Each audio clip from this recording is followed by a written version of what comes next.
سلام و عرض ادب. عسل هستم. میدونم که این روزها حال دل هیچ کدوممون خوب نیست و به همین دلیل من به همراه تیم باستیوی تصمیم گرفتیم پخش اپیزودهای جدیدمون رو به یک زمان بهتری موکول کنیم.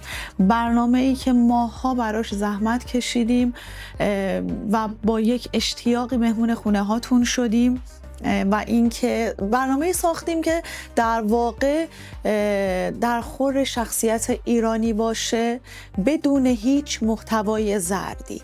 اما متاسفانه گفتم به دلیل اتفاقهای ناگواری که در کشورمون ایران افتاده به یک زمان بهتری موکول میکنیم. امیدوارم که حال دل هممون به زودی زود خوب بشه و مهمون خونه هاتون باشیم. مرسی.